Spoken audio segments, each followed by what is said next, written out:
Welcome to A Way Forward, the podcast where I sit down and have real discussions about the challenges we face in our cities, communities, and neighborhoods. The goal of this podcast is to create a space that includes expert interviews, guests with lived experiences, and voices not often heard. I'm your host, retired Police Chief Daniel Hahn, and I will bring my experience in law enforcement, community, and education to each conversation so that together we can build a way forward. All right, so today as our special guest on A Way Forward is Rachelle and Loren Ditmore, and I don't want to speak too much because I want to hear it from y'all, but they run an amazing organization primarily in my home neighborhood, but really citywide is your impact, and probably even more than citywide in reality. So I wanted to jump right in, and maybe we'll start with Rachelle. I think our background really informs what we do later in life. So maybe talk a little bit about your upbringing and what were some of the key experiences in your upbringing that ultimately led you to do the work that you do now. So it goes back to my grandparents and their front porch and kitchen table. So I was the baby of a incarcerated man, and my grandpa was the prison chaplain of Chino State Prison. I always say it was back in the time where there was no contracts. It wasn't a paid thing. He would drive an hour several nights a week to go there. And when individuals would even come home, they would end up on my grandparents' porch, sitting there. And my grandma, I loved my grandpa so much, like he was just my heart and soul. But my grandma always had a place at the table. And she would make amazing pies. And my grandparents, they weren't wealthy people. They were immigrants. For their work, they were janitors of the church next door. They lived in the parish. And I think all of their money they spent on her making pies and enough food. She had 2 dresses and would always wear a little dangly pair of earrings. But there was always a seat at the table. And so I think the beginning of just my love for people and just how I see the world really started in my grandparents' home. And no choice of yours. You're just immersed in this environment. This is what you're experiencing every day. Mm-hmm. Yep. Yeah. Mm-hmm. How about you, Loren? Well, I heard stories about their kitchen table that, I don't know, so Wednesday nights, they would have somebody that was formerly incarcerated sitting at their dinner table, and Uncle so-and-so from Chino State Prison is now, he's a regular at the table. And so, I love that I get to see that 2 generations forward, because that's the way our tables become. And, for me, I was raised, the early part of my childhood, my parents we were almost a broken family. I think they beat the normal statistics, but my mom and dad were really good at fighting. And early on, my dad was a really good beer drinker, and I think he smoked 3 packs of cigarettes a day. And I grew up in this very tumultuous childhood and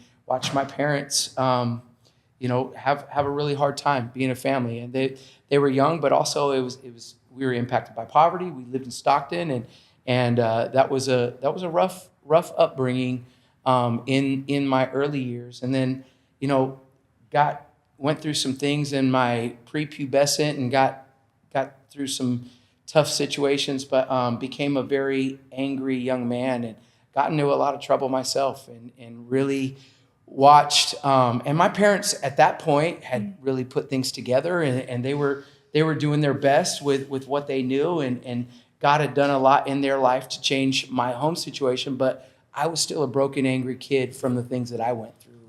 And so being in my neighborhood and kids at my school, I ended up getting into a lot of trouble and caught some cases and found myself in a place that I didn't really know how to get out of it. And so that really shaped, here we are now, fast forward, this is 35 years removed, but I remember being that kid in the neighborhood and, looking at the possibility of my life either going to prison or dead, and watching friends. And what were the factors that changed that path you were on? Because you're definitely on an amazing path now. So like what helped you move from that path, which so many people are on, to a more positive path? You know, some people call it tough love. I know it was God. I have a strong faith and belief system and relationship with God, but it was also God through my parents. They gave me an ultimatum. They said, get a job. I had just gotten removed from my high school that I was at and looking at continuation school, and they basically said, get a job or you need to figure out life on your own. And so they helped me get a job. It was two Greek brothers. They ran a construction company out of Hillsburg, California. That's where you get those skills. Shout out Nikki Whiteside. I learned, I tell people this, and construction saved my life. God through construction saved my life. And it was really where I learned how to be a man. Andy Sarnas would pick me up at 3, 4, 5 o'clock in the morning. All right, we're going to the Bay Area. We're going here, we're going there, and taught me how to build a house, how to work with my hands and step back at the end of the day and see what I was able to be a part of creating. And, you know, it was all over Sonoma and Napa Valley. I got to work on all of these big, beautiful houses. And that was probably my greatest education that got me to see life differently. And I thank God for that. But it's really what shaped my ability to understand what it was like to be a man. I mean, my dad was a part of that. He taught me some things, but there were other men that were in my life that really showed me how to do something different with my life. Great. So before we jump into what you guys do now, how did your two paths cross? Because to me, this is really a team. Swipe left. No. I just kidding. They didn't even have that back then. I don't think. I don't think. Don't say that, because then you're dating yourself. You know. Well, it's close to 50. It's close. Yep. There. I was at that point. I was a single dad. I went through divorce. I had 2 kids, and you know, I'm in the trades, and I end up at a church called Bayside of South Sacramento, and I shout out Bishop Sherwood Carthen, man. That guy loved me back to life. That's a whole nother story. But in my darkest moment, that dude scooped me up, and there's a lot of people who have that story. Yeah. And I ended up on the worship team. I ended up singing. I could sing and play piano, and along comes this cute girl. And the tiny giant. And mind you, I heard she wasn't just a great singer. The first time I saw her, I mean, number one, although she is a great singer, she is a great singer. And the first time I saw her, I was blown away. But I also heard she was running this after school program in Oak Park, and I had I had met a lot of people, and there wasn't a lot of people like this lady. And what the work that I heard her doing, I heard she had bunch of kids, these little bad baby kids, you know. They were not bad. Well, you know. To some people, I'm sure they thought they were. To her, they never were. To her, they never will be. But she created a spot a long time ago for kids that were trying to get off the streets. And I was really intrigued. And so I became a volunteer there. And we ended up dating, and it was... That's a strange way to get a date. Go volunteer at elementary school. I mean, it worked though. It worked. It truly did. And it was, you know, it was beautiful, because there was kids that the stories that you would hear of these kids and their background. It was literally, it wasn't rocket science. It was just open up the doors, create a safe place for kids, give them some food, help them out with some homework, love on them, and that was it. There wasn't a bigger strategy other than open the doors up and awesome. Invite some people in. So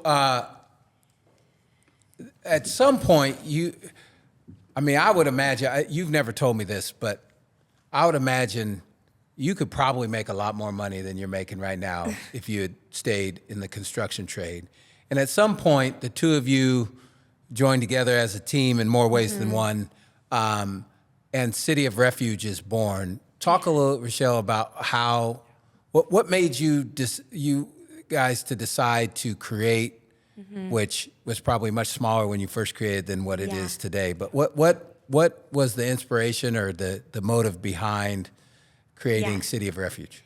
Something that I've been actually talking to so many young women about recently has been just the picture of roots and what it looks like to plant a tree. When Lauren and I started dating and things were getting a little bit serious, I had a Rottweiler in a neighborhood and he had 2 kids. And I said, well, this is my neighborhood. If you want to come, then come on.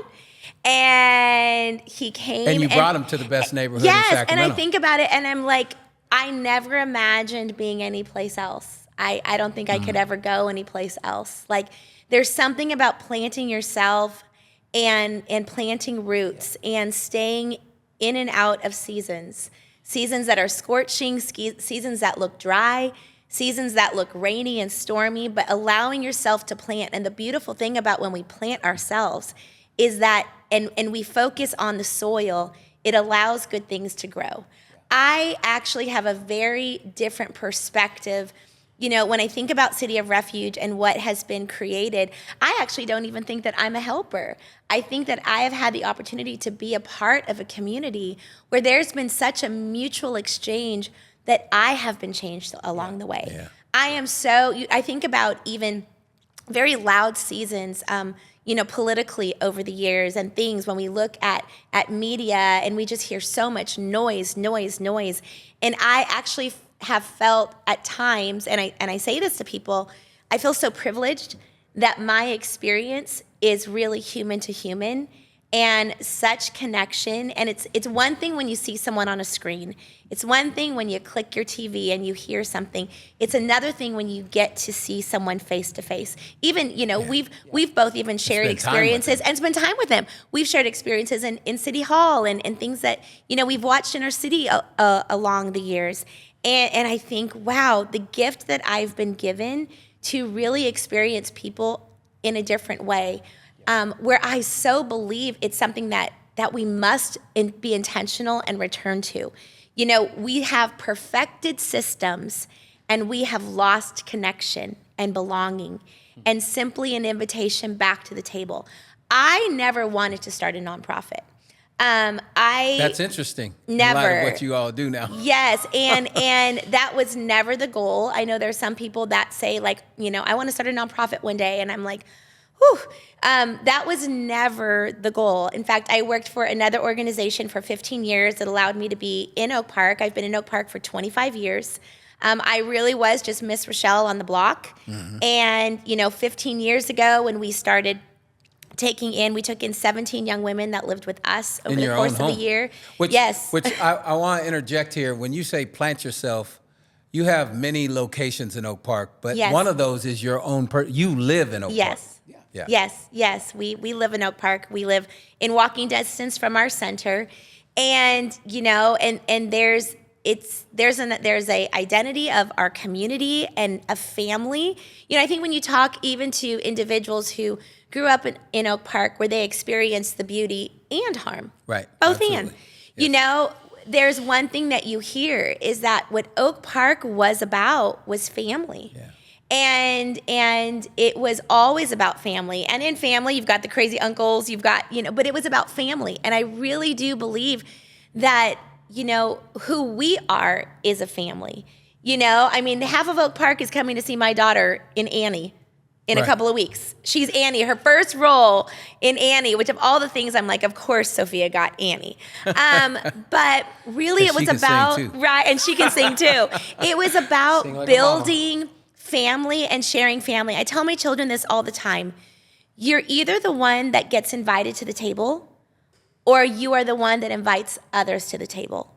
There's no in between. And I think when we miss that,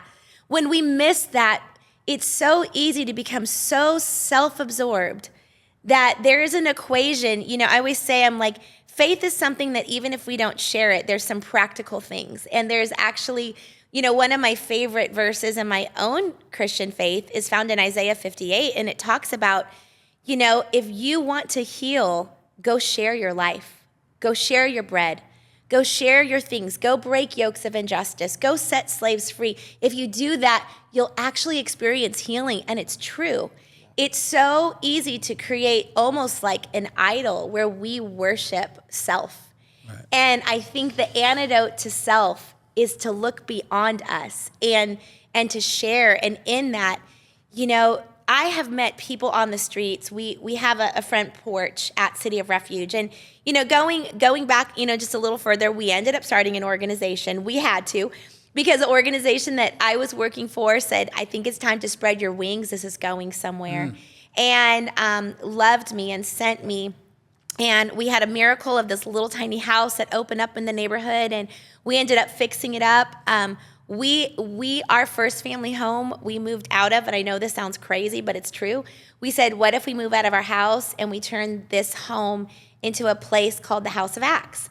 And because faith is something that is not spoken, it's lived out. And if we truly believe the things that we believe, let's open up the doors. Let's share our lives. Half the kids in our neighborhood grew up in the House of Acts. So shout out if you did, you know. And it was a kitchen table. People didn't live there. Kids could come after school. We ended up inviting college students who wanted to, you know, work part-time, and then they could live there for free. And their only job was to be a neighbor, because that was something that we just felt compelled as well, is to share with the next generation the simplicity of what it looks like to simply love people, not to rescue them, not to save them, but just to be a neighbor. If we looked up, if we opened our eyes and we just saw our neighbor, like, I don't need to know anything about you except making sure your kids don't run in the street. If I need a roll of toilet paper, if I need to borrow an egg, if I need to share something to encourage you, you know, on a rainy day, that's what neighbors used to be. Yes. And I believe that when we will see the greatest change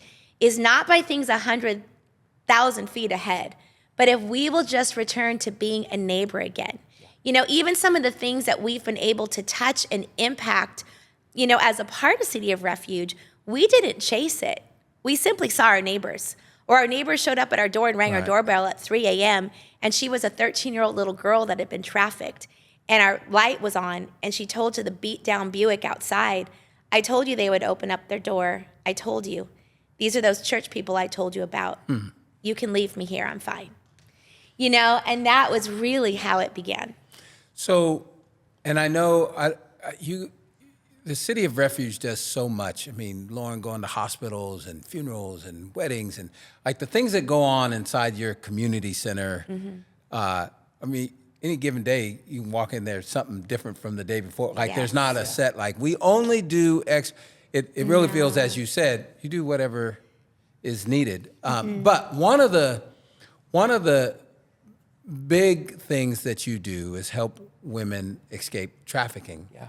And you do that in many, many ways. Talk a little bit about what you provide to women that have been sucked into this horrific world of trafficking, oftentimes at a very, very, very young age. Talk about some of the services and some of the things that you do to help people that have been brought into that world. Yes. So I think, you know, the first thing that we do is, one, we're very accessible and we have a front door. What you see a lot of when it comes to housing and sheltering in the systems that have been created, it's challenging to get in. And it's not like you can just go somewhere or show up somewhere. And, you know, obviously, we only have so much capacity. We have 17 individuals and families under roof right now and 21 children.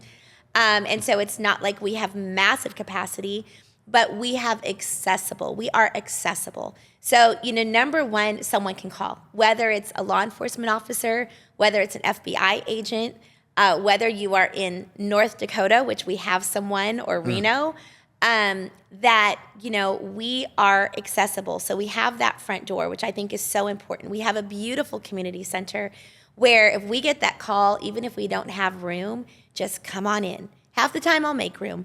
But just come on in. And I had this young woman just wept in my office this last week because I was there too late. I should not have answered the phone, and I did. And I was wrapping something up because someone else was having therapy, and I didn't want to leave her alone, and she was upstairs.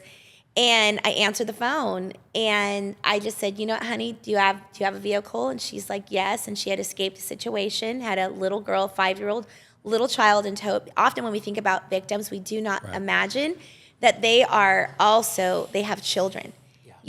and whether in the womb or where they are bringing them round with them, or their traffickers have had them stay with someone unsafe while they traffic them, and survival led to all of these places.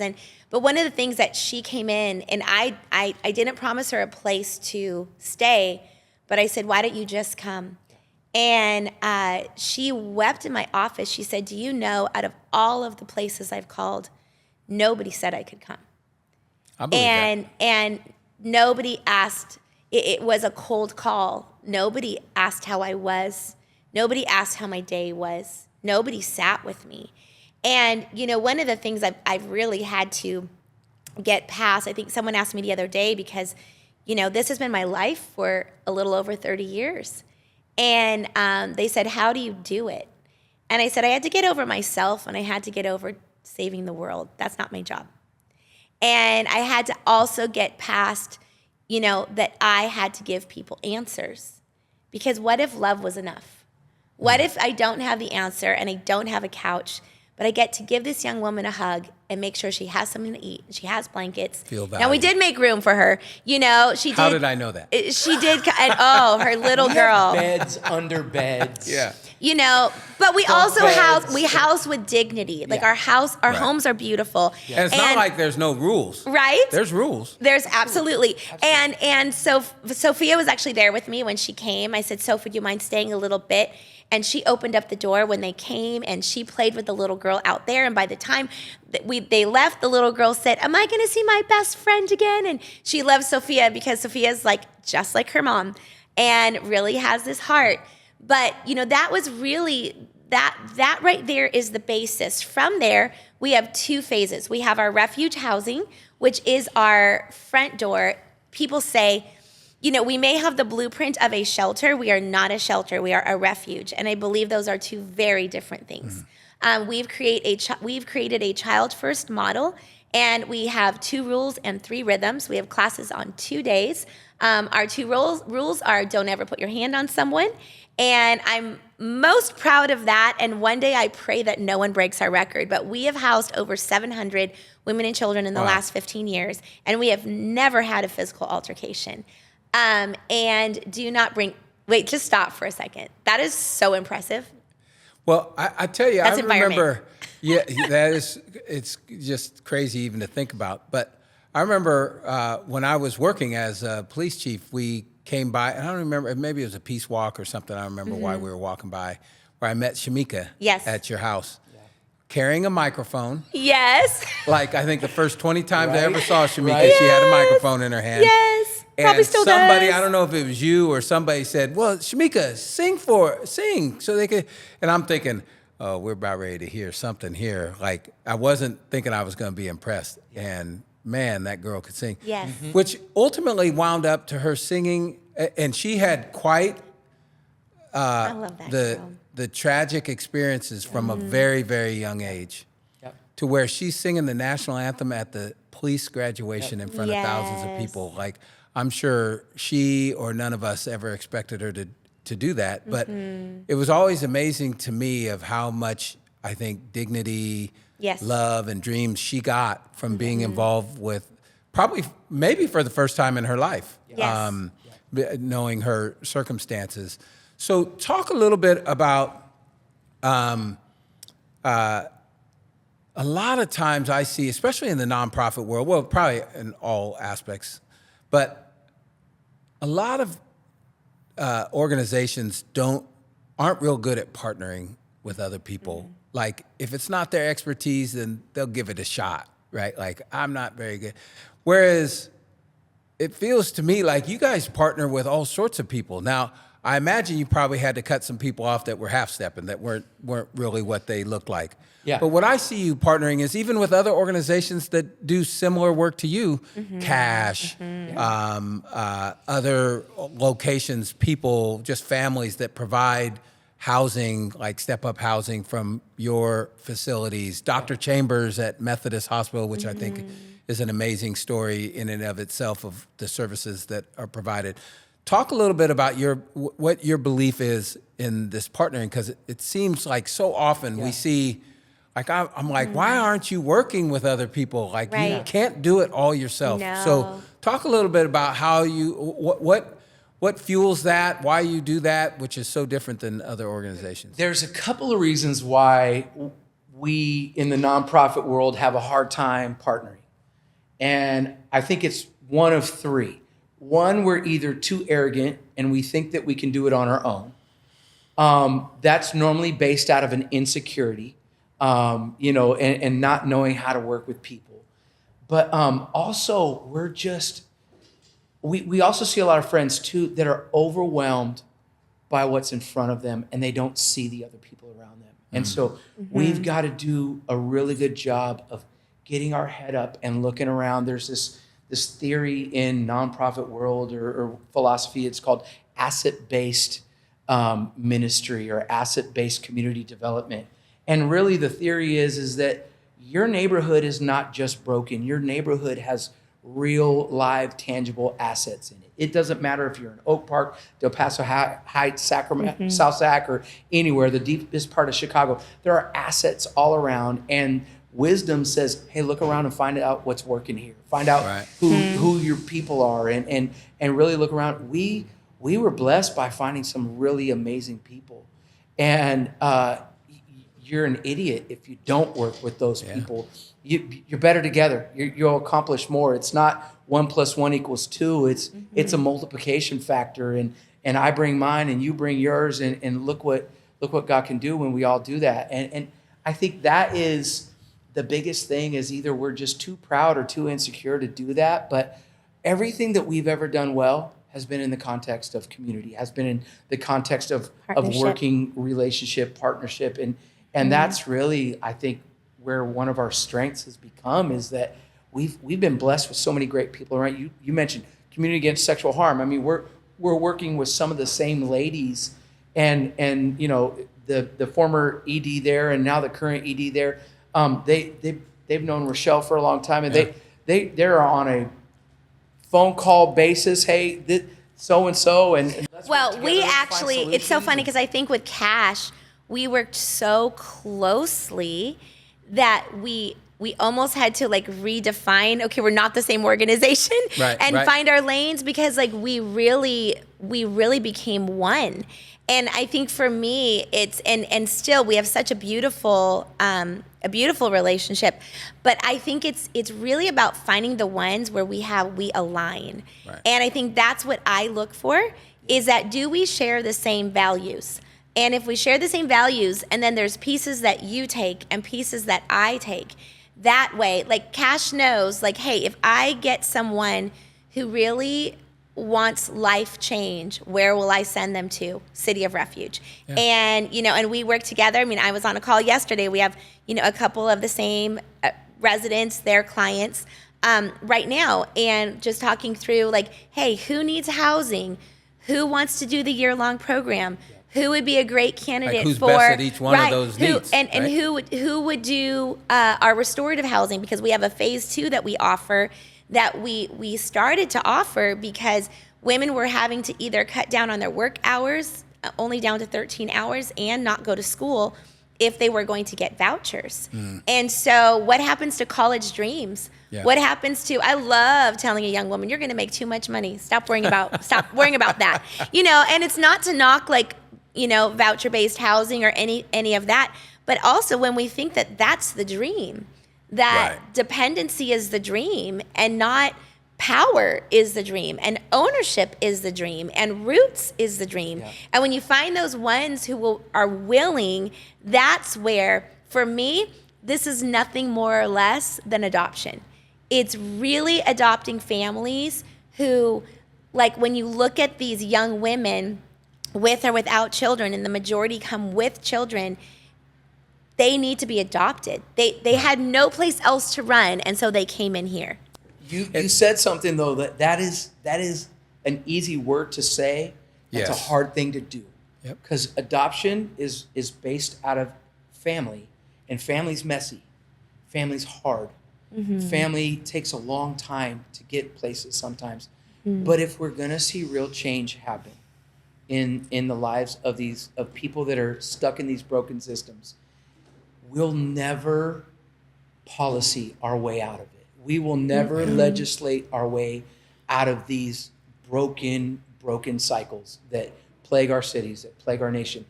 It's really going to be individuals and people stepping up and saying, I can, in the spirit of what Rachelle just said, adopt real people.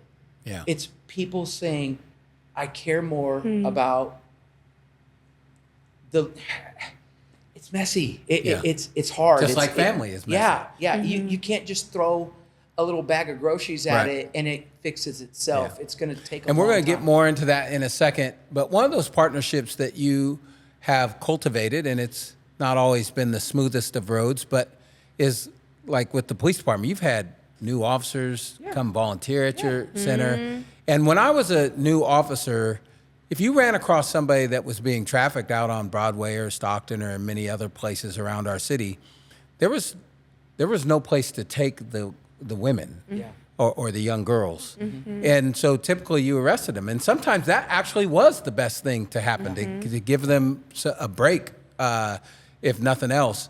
But now I think it's a lot more frequent. It's come partly part of the culture, at least around Sacramento, is that we don't look at the girls on the street as suspects. We look at them as more of somebody that needs family, and you're one of the people that call, which leads me to my next question. Many times when people talk about trafficking and sex trafficking, human trafficking, I commonly hear from churches and many other organizations that we have this epidemic of young girls, their family, their parents, whatever, allow them to go to the mall, and they're kidnapped out of the mall, like physically snatched up from the mall. And as a police officer for 34 years, I'm like, I don't think I've ever heard of one story like that. So as an organization that has so much experience and has been so great at helping people, what have you seen as some of the primary factors where women get sucked into this? Is it, I was just minding my own business shopping at Lululemon in the mall and some dude walked up and snatched me up? Or I mean, everybody's story is a little bit different, but what are some of the common things that we should be thinking about as we think about what are some of the factors that led this person to be in that world? And when I look at trafficking, I am often challenged with the movies and the spaces and, you know, we just finished Human Trafficking Awareness Month. That's not your experience, month, is what you're saying. You know, and I'm like, and I get, you know, the need for awareness and to tell the story, but I'm challenged because I would say 100% of the young women that I have really lived life with, it was survival. And trafficking is a symptom. And so for me, you know, when we look at how do we really hit trafficking, we can't leave little boys out of the equation. We can't leave homeless mothers with little boys sleeping in their cars. Like I remember one evening there was a family that was living in a city motel and some things had happened and they were no longer there, and the local principal of our elementary school called me, and she told me that the mother and the 4 children were sleeping in their truck outside of Oak Ridge Elementary School every single night. And when I found out that there was an 11-year-old boy that was sleeping in that car, I was like, we have to do something about this. And I went and met them and took them food, and I took them to the motels that we end up sending people to all over our city. And the motels where people are vouchered to. What do you think is happening in there when we look at housing first communities? You know, where if you have a male on your voucher, you're not going to get housing. So I've got a male up in there, and cycles of survival. Yeah. And so when I look at little boys that are unhoused, when I look at young men who don't have opportunity, you know, the impact of, when we talk about trafficking, we always want to look at a victim and a villain. But, you know, one of the things we started doing children exchanges, like when there was 2 parents, there was a co-parenting, even if it was a visit, we would invite the fathers to City of Refuge if they were going to exchange a child. Why? Because the system is so broken. If you go to court, no one cares. Are you the pimp? Right. Are you this? Can you co-parent? So guess what ended up happening? I ended up having like 3 young men who were either formally or currently pimping that were now fathers. On my watch, guess what I was seeing them as? A father. And I was able to speak to them as a son. And I can't tell you. And I'm like, I think some of the things that have just pushed us forward is not having answers. Like I've had 3 young men that I can think about who have literally said, Miss Rachelle, if you know of some place I can go, I don't want to do this anymore. Yeah. Like I want to get out. And when you look at, 100% of those that I've seen were sexually abused as children. You ask them about their grandmothers. We look at generational trauma and survival, and there's lots of reasons why, but this has become a way of survival. When we look at poverty and the impact of trafficking, and I think whether we look at a young girl who has been, sold for sex, or you look at a young little African-American boy that once played with balls and dreamed of things growing up to have this kind of life, I think we have to ask ourselves what happened. And I remember a conversation you and I had years ago, probably 10 plus years ago, when we were talking about like all of the homicide as well. And you said, Ditmore, you said some statement like, what do we do about all of this? And all I saw was this batting cage with balls coming 100 miles an hour. And I said, we have to get out of the batting cage and we have to ask what happened and how do we move forward? And I think that when I look at trafficking and the narrative, I think that a lot of organizations that used to do housing no longer do housing because the idea that people want to be rescued is a false narrative. I think that what people want is to be invited into family where they then have the power of choice to reimagine and to see life different, to see themselves different, to see their own value. I got a mother and 3 children in 2 weeks ago. That was a big one for me. I felt like this little family is beyond our capacity, even our professional capacity. And I called some 911 favors, of people that I need. If we're going to take them in, we're going to need these resources because the wraparound services take 2 months for referrals and this and that. And I need it tomorrow. Amen. Because we're not going to make it. And so my sweet friend Shayla, who's a social worker in Natomas and has her own practice, she came in the next day. She started 7 weeks of PCP care. I have another friend who's an occupational therapist. She came in, but this young woman didn't come in as a trafficking victim. She actually came in domestic violence. CPS had stepped in, 3 children, a set of twins, total abuse. But when I asked her a little bit about her narrative, she was an identified CSEC youth and trafficked from 13 to 17, Most kids don't call themselves trafficking victims. Right. That's a term that we've used to describe what happens. But I remember early on, and I think what shaped us was some of these early stories. I remember there was a young woman that was getting ready to move into one of our houses, and I was fixing up another house, and she, I knew her story. It was her boyfriend. They were out on Watt Avenue, and they were, he was the pimp. She was, turning dates, and they were kind of in this together. But, she's not really liking this life anymore. And she said, he needs a job, Loren.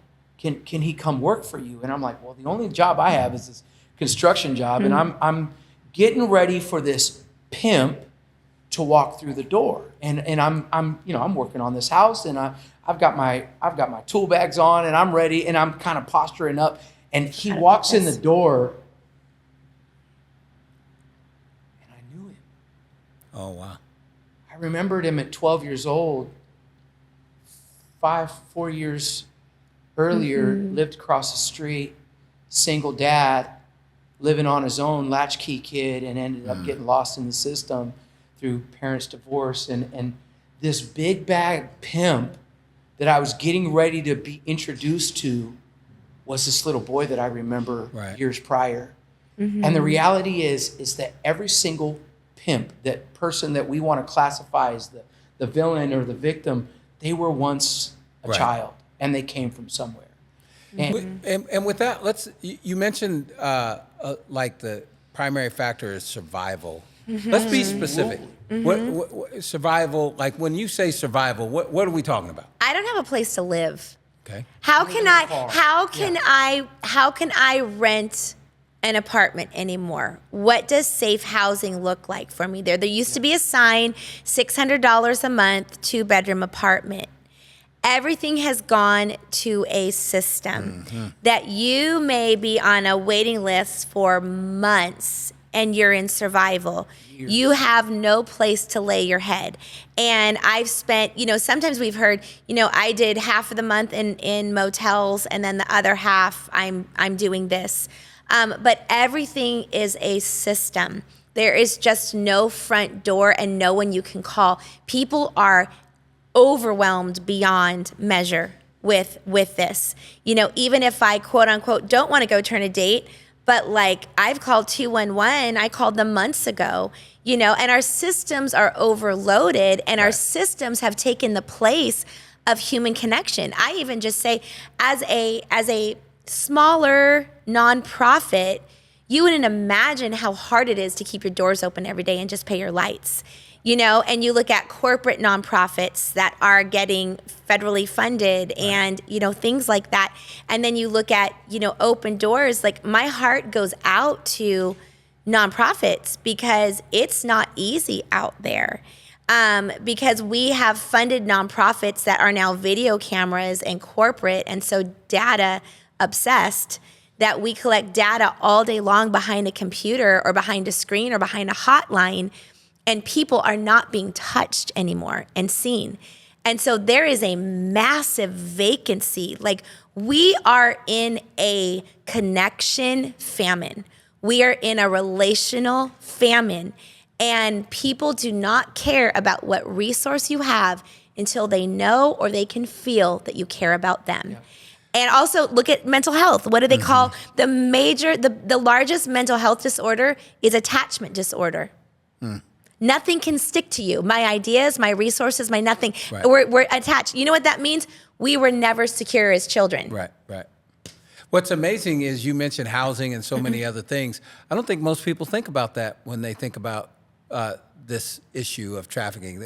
I think, like, it's one of the reasons why it's not great to think that all traffic victims are kidnapped from a mall because it takes you down a different path, right? Maybe it makes us want to put more security at the mall when that's not going to touch any of this. Right. Housing, cheaper housing, family support, mental health support, those sort of things. I'm not going to quote the statistics, but you can go to polarisproject.com, and they are a national website, and they will give you the demographics of most trafficking victims here in the United States. Disproportionately, poverty, Black, brown community, and all the things that come with poverty, right? All the things that come with it. Family, broken families, foster system. Yeah. You start looking at, there are so many connecting factors that contribute. There is almost a guaranteed trajectory if you have 2 or 3 of those same common factors that you're going to end up in a situation where you need to feel like the only thing I have to sell is myself and my dignity, my body in order to survive. And then you attach a baby to that, and there's nothing you wouldn't do to make sure that you've got some formula to give your baby. And half these young women that we see coming through, the reason why they're surviving is they're just trying to figure out how to put some food in front of their child, and they'll do anything to make sure that. And as somebody with 2 daughters, I speak to them in a roundabout way about this. I'd imagine after doing that for a while, you start thinking your only value is your body. Absolutely. Yeah. That is your only value, as Highly opposed to all the sexualized. other things that you have to offer. You start thinking, and when you think your body is your only value, then then that's what you start doing. And we glorify it in media and I mean, all I of look it. at the videos on TV. I'm like, it feels to me like you think your body is all you have. Like, I think it's 2 major things, and I feel like I can preach on this. Belief. Well, then preach away. Belief and belonging. Yeah. That's it. So even when we look That was at going to be my next question. What are the keys to belief helping people? and belonging. Like in our refuge housing, I talked about our 2 rules and our 3 rhythms. Don't ever put your hands on someone and don't bring company. And then our 3 rhythms are community, nurture, and rest. And really what we focus on is inviting people back into belief. The first element of belief is environment. So the environment that I create for you says what I believe about you. So if I create trash and smell and garbage and dirty couches and it doesn't look aesthetically like anything that you would want to sit in or be in, I believe something about you. I have already told you a story from the moment that you walk in. Yeah. And so from our front porch to our cafe, our center, our homes, we focus on 2 things, belief and belonging. When we look at even children who say have been trafficked, have been recruited through cell phones and social media, right? There is a world that obviously we educate our children, our daughters. I have 2 daughters as well. Our daughters love your daughters. But when we look at our daughters, our daughters are not going to find the belief of who they are from who they meet behind the screen. Because there are secure attachment factors that they have already established because of a family at home, grandparents, a community, that they are attached to an idea of who they are. Just because we're attached doesn't mean that we can't get a little bit off course, but there is a core belief that has caused them to be rooted in a belief of who they are. And There's an that makes them less identity, vulnerable. right? Yeah. I added to our survey a couple of years ago for young, our intakes, 25 and younger. I asked this question: who has believed in you? Because I think that we often talk about like systems and metrics and the things that systems and metrics measure and the questions they ask, and what value do those things have? For me, something else holds a greater value: belief. Has anyone ever believed in you? Right. Out of 50 young women, Daniel, 1 said yes. And these are 25 and younger. So we look at how is social media, how is technology, how is COVID, how have systems created belief amongst vulnerable? 1, and it was her pimp. And I cannot believe how you would go through life if you didn't think no anybody one believed. who ever believed in you. So that says to me, the very first thing that I give you is belief. Yeah. And how do we tell that story when my words mean nothing, right? My words don't mean anything until trust is earned. It's not just expected. And so if we return belief and if we invite belonging is chosen, but it's an invitation. And I think when we look at, when you look at like, why in the world did this child stay with this trafficker? Yeah, he gave her words of belief, and he also gave her belonging. And when you look at her trajectory of her childhood, as destructive as it is, that's still the way they look at it. Of her mother's childhood, of her grandmother's childhood, you saw what went missing was the appropriate belief and belonging. And so I think that if we can reintroduce belief and belonging to individuals, I think that is great soil. That's not even good soil. And our job is the soil. They get to choose to be planted long enough where they can grow. And that is their victory. It's not mine. When people talk about success rates, I'm like, what's that? Our success is it clean? Is it pretty? Does it smell good? Did we love? Did we serve? Did we create abundance? Did we do the things that we say we do? That is our success. And what we get to celebrate is the journey of individuals. And I believe over a lifetime, seeing 1 million oak trees of righteousness replanted. And what I think is amazing is what you say can be seen in everything you guys touch. And I would really encourage people to come visit and they will see that. So something you said early on today, you talked about your family and this process, this feeling, of a front porch, which immediately struck like they call something a front porch now at their facility. Talk a little bit about before we close out today. What is the front porch and what is Why did you do it? What is your goals of the front porch? Because it's really pretty simple. It's not anything complicated, but I think it has a much bigger meaning than what it appears. You look at an old neighborhood like Oak Park, and I love front porches. I think it's, it says sit down, stay, listen. We're not here to fix you, but to be with you. And I think there's something so beautiful about just sitting with one another, like we've had the chance to do today. So, first we turned our sidewalk into a front porch. All three of our homes have front porches. What does that look like? We literally have rocking chairs that sit out front. Like a Cracker Barrel restaurant. Yeah, that like has a Cracker Barrel. Literally, if anybody wants to buy us 5 new rocking chairs, we're in need. Okay. There we go. Every single day. And it's just so beautiful. And then once a month, we actually, I was driving around the neighborhood one day and I thought, Big Mama used to live here, or your mom used to live here. There were elders, there were grandmothers, there were mothers among us that just reminded us that belonging and an invitation was for us, that home and family. So we really have a simple almost menu at City of Refuge of what we do. We have our housing, we have our community center, we have our front porch. We have our programs for children that include like art, music, dance. We have a ballet academy, things that make us sing and dance and become alive again. Right? We have an incredible, when you talk about like partnerships, alignments, we just created a beautiful alignment with Pure Gymnastics. So every Saturday there's like 40 children that come through there.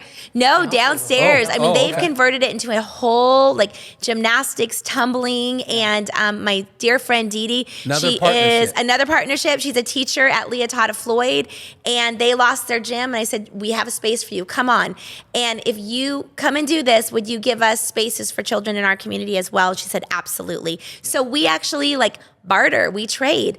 But our front porch, once a month, we will have it tonight, where we simply stay open for dinner. And it's just come on home for dinner, come back to the front porch. And, it's crowded. It's crowded, and you never know. And, we set the table for 1 or 100. We always plan for 100. Tonight we're having country line dancing. Coach May's coming. It's going to be a blast. And what you haven't said is in any given night, your kids are all serving. Serving. They're at the place all the time. Everybody serves. Everybody's got something to bring. Everybody's got something to offer. Like Big Mama's Kitchen, when everybody would get together, you bring this and you bring that, and you never be surprised to see somebody walk in with, I've got a pot of beans, or I just bring it, as long as it's, we got to make sure that we're serving it correctly. Right. It's beautiful. Everybody's there. Well, and I think earlier you said something about your 2 daughters and, the belief systems that they see and hear. I would say it's your son too, because as you said, these boys are growing up. Well, he's seeing all this too. He's seeing how value women are and other men, and how men.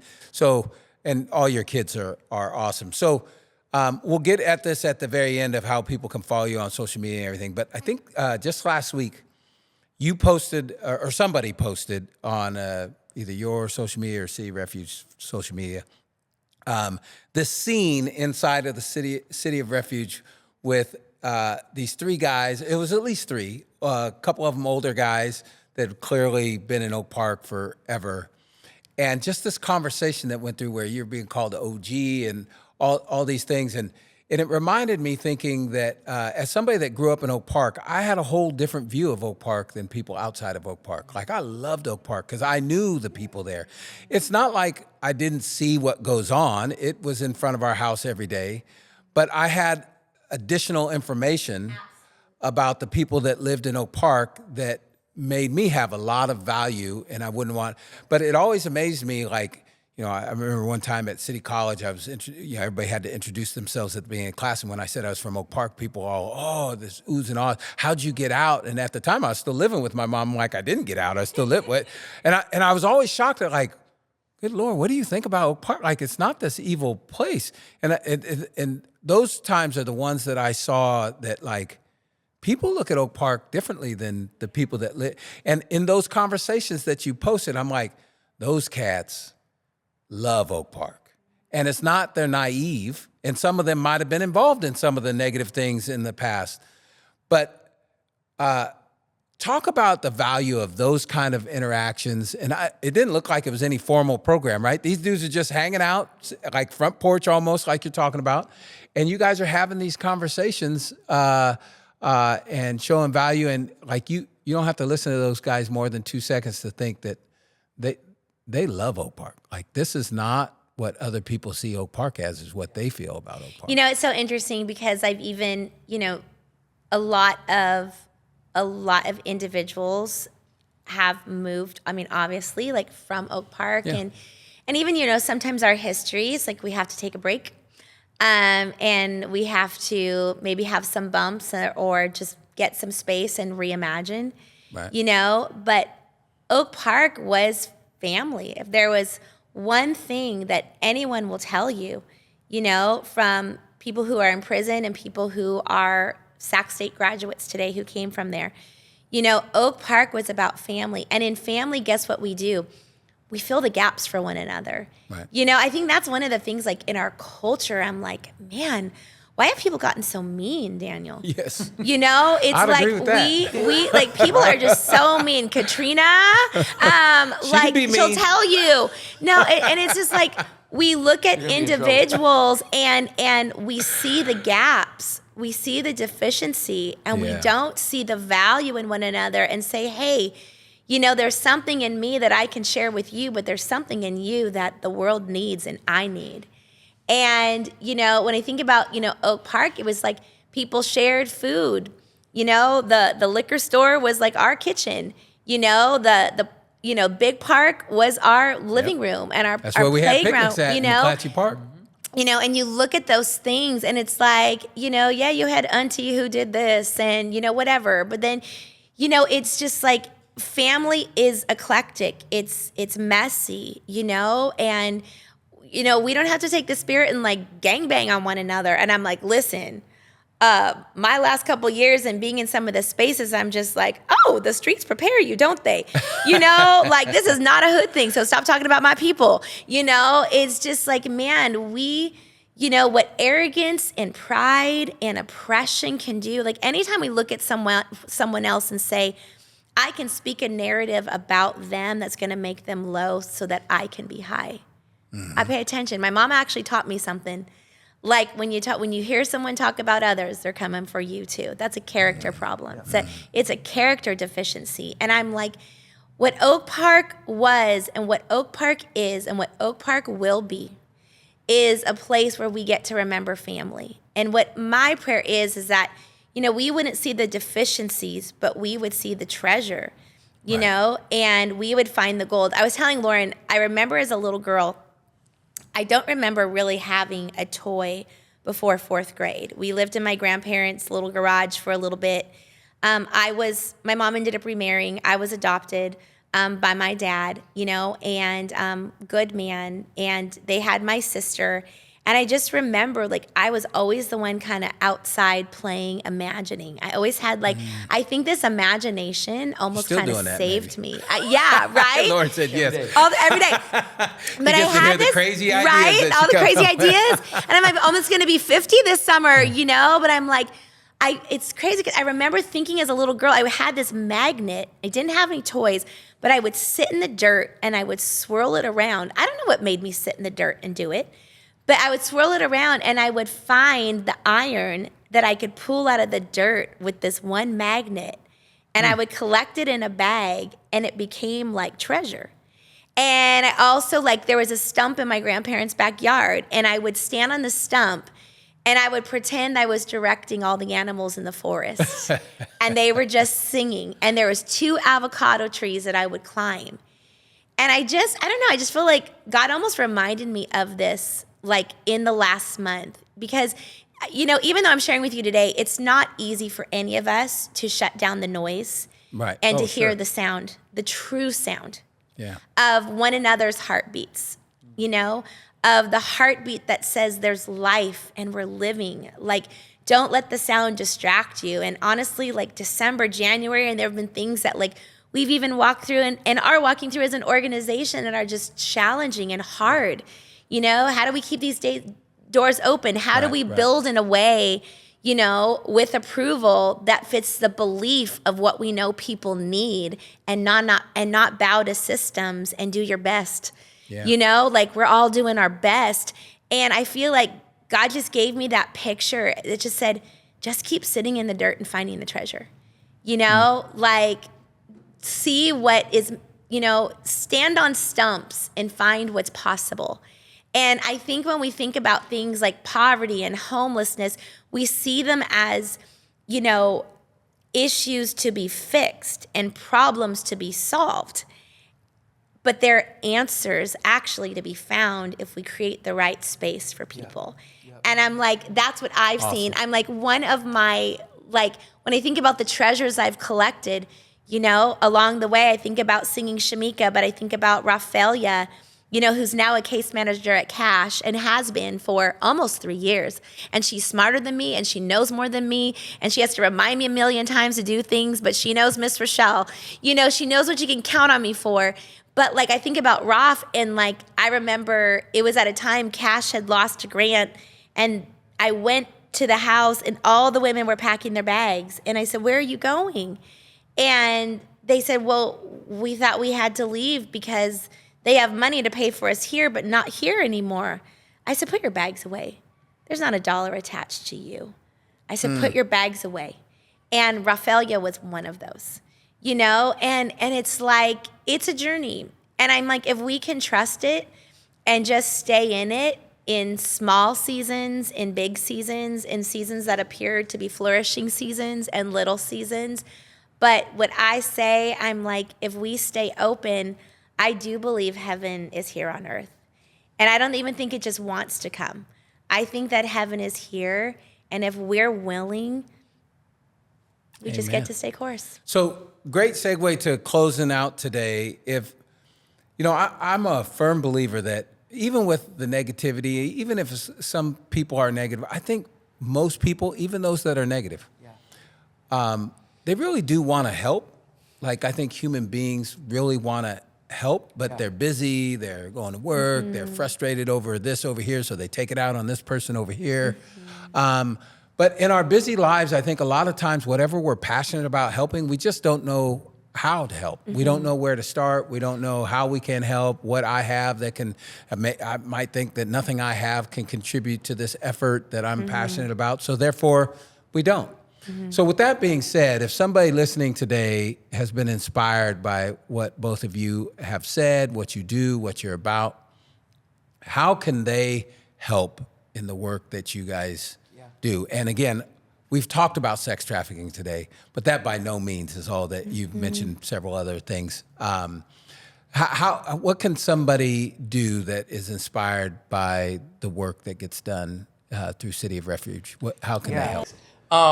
If you're in Sacramento and you wanna jump in with City of Refuge, we're really easy to find. Just go to cityofrefugesac.com, or you can find us on Instagram, same handle, at City of Refuge Sac, and then I think it's at City of Refuge 916 on Facebook. But you can find us there, message us, and you can volunteer. You can volunteer at our front porch. You can, we've got other opportunities to serve throughout the week as well.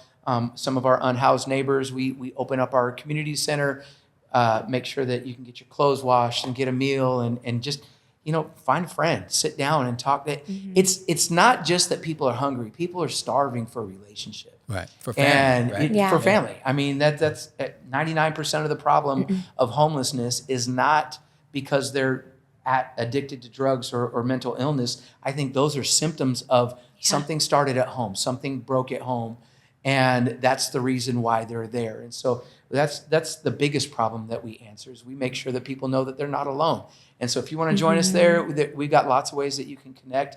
Also, if you're not here, or there's other organizations too. I think of like the Homeless Union and the people that are out there. They're serving soup to people every single night.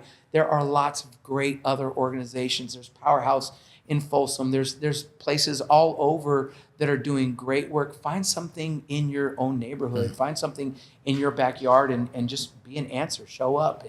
Or if you don't have the time to do that right now and you want to write a check, You can also donate. Our website is, they will take your credit card or cash your check, and you can be a part of the answer that way. And it's not just a cold handoff, but you can partner. There are amazing partners that help us out every single month, that come alongside us and are not just handing out a check, but they are making sure that our team gets to show up every single day, and we get to keep the lights on, and we don't have to send 32 families out of our doors and make sure that they've got a bed to be able to sleep in at night. There are some practical things, though, that are also like on the table right now. We have a 12-bedroom house that we were able to purchase about 6 months ago, that when we have the financial ability to get this house up and going, and it's about a $900,000 remodel if we are to open it, as is. Or, I mean, there can be in kind. House, like how many? A minimum of 50 people. Wow. We'll be able which is more than any of your other locations. Exactly, and it's right? literally across the street from City of Refuge. We will also be building a children's center there on site that will give respite for mothers. When you imagine that many women in a home that come with that many children, having a children's center on site for play, for adventure, those types of things. And it literally is right across the street from City of Refuge. And so we actually have a campaign called Making Room for More that you can find on our website, with this beautiful house with a sweeping front porch. Out there. I mean, if some, course, a front porch. it's just beautiful, and so we have that project on site, and, and also I just always feel like this. What's in your hand? Do you own a flower shop? Are you a dentist? Do you like to clean? What do you already do? Would you like to come teach a class one time? It helps fill a spot for us. Are you a therapist? So I think often people think like, what can I do? And I say, what do you do? Idea. Yeah. And what do you already do? And we also are very family friendly. And so, I think a huge part of what we've seen the benefit to raising, stellar children is raising compassionate children who also get to share and serve others. And so we are very family friendly. And so many opportunities. But you wouldn't imagine, even $25 a month goes a long way. I will leave your listeners with this too, and I know that you've got a lot of great people that are watching you, but I'm kind of a nerd, and I look at problems from a little bit different lens. But I did my Google due diligence, and I asked ChatGPT how many homeless and foster youth there were in the state of California, and it came out to about 270,000 people, which that sounds like, that's an entire city. That sounds like a lot of people to help. But then I put that into a formula, and then I asked, how many faith communities are there in the state of California? How many churches are there? There's 36,000 churches.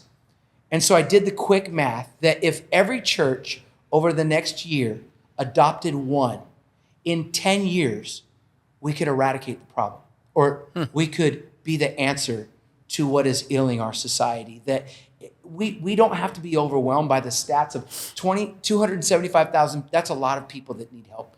But if we came back together, your one of your first questions of collaboration, if we came together and we became the answer together, and we just adopted one a year, in 10 years, we can make a huge difference. In 5 years, we could cut it by 50%. And I just think that there's this challenge of, it's easy to look at the problem, but then we can also take our eyes and focus on, we've got the answer right here. We've got to come together, and we've got to be, we can't wait for the government to fix a problem that happens in homes. We can be the homes and the brothers and the sisters and the aunties and the uncles and the fathers and mothers and grandparents. We could be that to these people that actually need that. And I know that if we did that in a concerted effort, we could fix this thing. Awesome. Well, hey, I appreciate, one, your time today, but more importantly, I appreciate your heart and your soul and your family and all of that you do every day. There's not a day that I've walked in the City of Refuge where I don't know why still, but like I'm still surprised at stuff I see in there. It's not predictable. I can't walk in there and know what I'm about ready to see through those doors. And so, and just the fact that your whole family is immersed in all of what you do shows like people don't take their family places they don't believe in, and your kids are there all the time. So thank you for everything you do. I appreciate it, and I appreciate you shedding some light on some of these issues so people can hear the truth, because I think that's a big part of a way forward to a better tomorrow is understanding the realities and understanding the truth of how we got here. So thank you very much. I appreciate both of you. Thanks for having us. Thank you.